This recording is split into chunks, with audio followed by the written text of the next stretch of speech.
Mister সিফাত তালুকদার, আপনি unmute করে কথা বলুন। মতন। আচ্ছা, আমার কোশ্চেনটা হচ্ছে জীবনের মানে কি? What is life? মানে জীবনের মানেটা আমি কখন বুঝবো যে জীবনের মানে আমি পরিপূর্ণভাবে উপলব্ধি করতে পারতেছি? আর আচ্ছা, আমি কি সাহিত্যকেই কি জীবনের পুরোপুরি একমাত্র প্রতিচ্ছবি, মানে সম্পূর্ণ প্রতিচ্ছবি হিসেবে কাউন্ট করতে পারবো কিনা? আচ্ছা। প্রথম হচ্ছে, দাঁড়া আমি একটু নোট করে নিই, জীবনের মানে কি, আরেকটা হচ্ছে সাহিত্য নাকি? আমি এবার প্রশ্ন হারিয়ে ফেলবো না। হ্যাঁ, হ্যাঁ, সাহিত্য কি জীবনের সম্পূর্ণ প্রতিচ্ছবি করতে পারে কিনা মানুষের? সাহিত্যিকরা যে লেখালেখি করেন সেগুলো কি মানুষের জীবনে পরিপূর্ণ প্রতিচ্ছবির রূপায়ণ ঘটাতে পারে কিনা? আচ্ছা, আমি এই প্রশ্নটা হয়তো আগে আগে বলি। সাহিত্য যে সাহিত্যিকদের কাজটা কি? একটা কাজ হলো যারা রিয়ালিজমের চর্চা করেন, যে তারা তাদের সাহিত্যে তাদের সময়টাকে বর্ণনা করেন।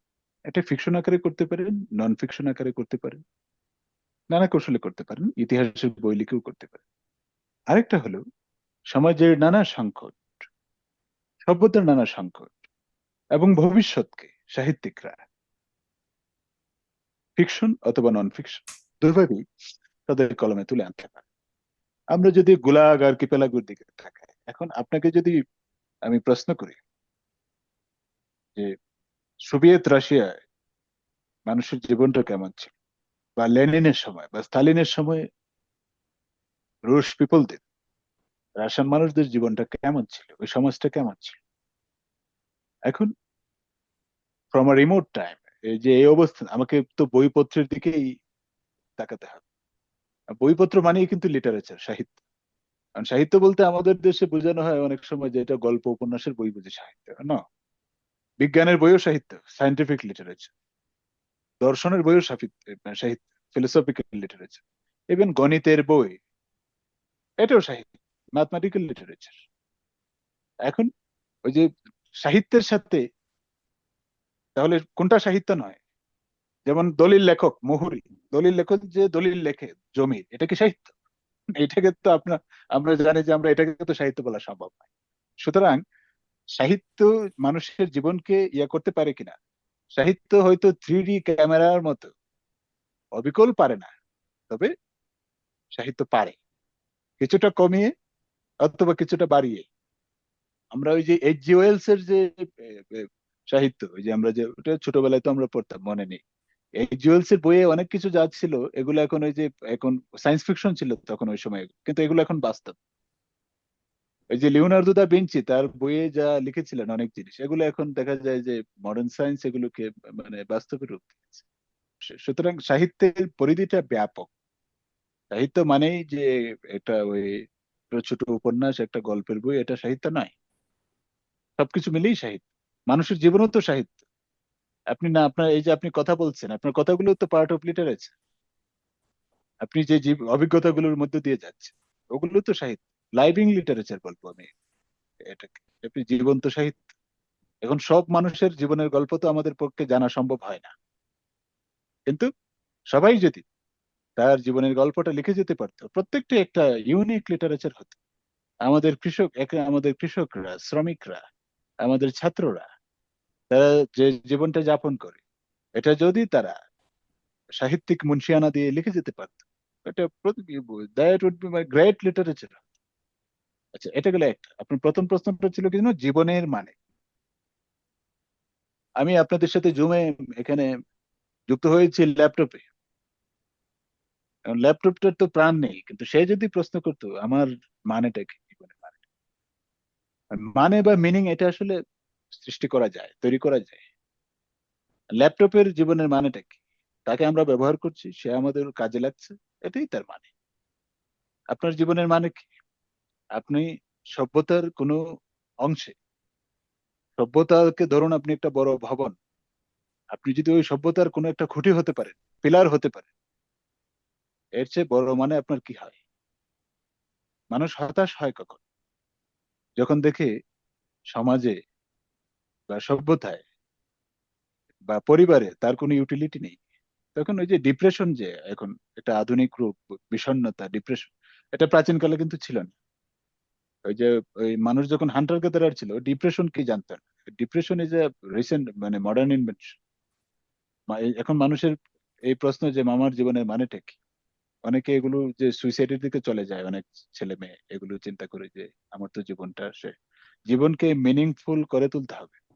এই যে এক্সিস্টেন্সিয়ালিস্ট ফিলোসফাররা যেগুলো, আই এম নট, আমি কোনো ফিলোসফিতে সাবস্ক্রাইব করি না, আমি উদাহরণ হিসেবে বলছি।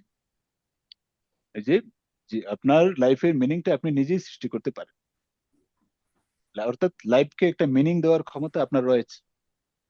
কিভাবে আপনি মিনিং দেবেন সেটা আপনার বিষয়।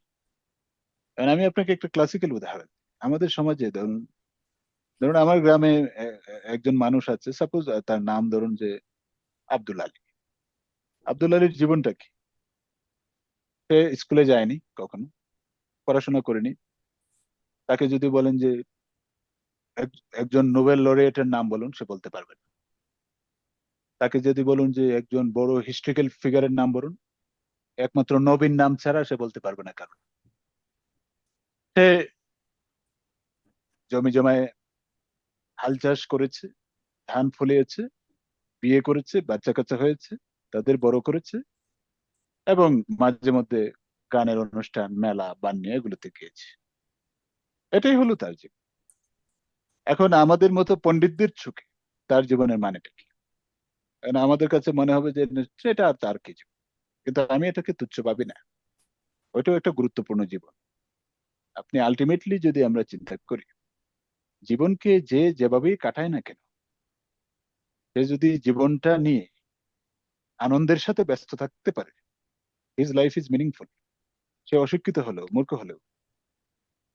আবার আমিও খুব শিক্ষিত হওয়ার পর আমার লাইফ ইজ মিনিংলেস থাকতে পারে। আমাদের দেশে প্রচুর ডিগ্রিধারী, সার্টিফিকেটধারী মানুষ আছে যাদের life meaningless, but they have opportunity to মানে ইম্পোজ মিনিংটা ইম্পোজ করতে হবে, প্রজেকশন।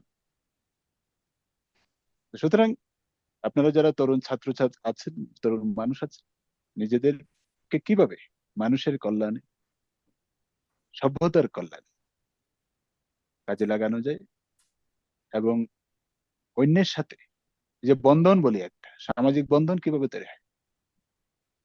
জীবনের মিনিং এ বন্ধনের গুরুত্বপূর্ণ ভূমিকা আছে। মানুষ যে দলবদ্ধভাবে বাস করে, কেন করে? সে একা বাস করতে পারেনি। মানুষের ইতিহাস বলে সে কখনো একা বাস করতে পারে, একা সার্ভাইভ করতে পারেনি। সে সবসময় দলবদ্ধভাবে থেকেছে। এই যে এখন অনেক সময় ওই যে আমাদের যে ওয়েস্টার্ন ইন্ডিভিজুয়ালিজমটা এত বেশি ইয়া করেছে যে ওই সোসাইটি গুলো ভেঙে যাচ্ছে। এটা সোসাইটি প্রিজার্ভ করতে হবে। ওয়েস্টার্নেও পশ্চিমা দেশগুলোতে সোসাইটি আছে, এটা একটু অন্যরকম, বাট আমাদেরটা আমাদের মতো করে প্রিজার্ভ করতে হবে।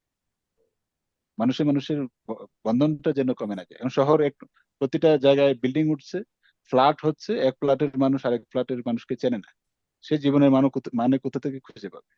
সে বিশ্ববিদ্যালয়ে ঢুকছে, ঢুকেই নানা আজে বাজে মতাদর্শ, আজে বাজে সংগঠনে গিয়ে জড়াচ্ছে, ব্রেইন ওয়াশড হচ্ছে। সে জীবনের মানে কোথায় খুঁজে পাবে? বরং কি হয়, তার মাথায় আরেকজন তার জীবনের মানে ঢুকিয়ে দিয়ে যাচ্ছে। জীবন আপনার, কিন্তু মানে ঢুকিয়ে দিয়ে যাচ্ছে আরেকজন। এটা হতে দেবেন না। আপনার জীবনের মানে, আপনার জীবনের নিয়ন্ত্রণ, এটা আপনার হাতে রাখবেন। Thank you. লম্বা হয়ে যাচ্ছে।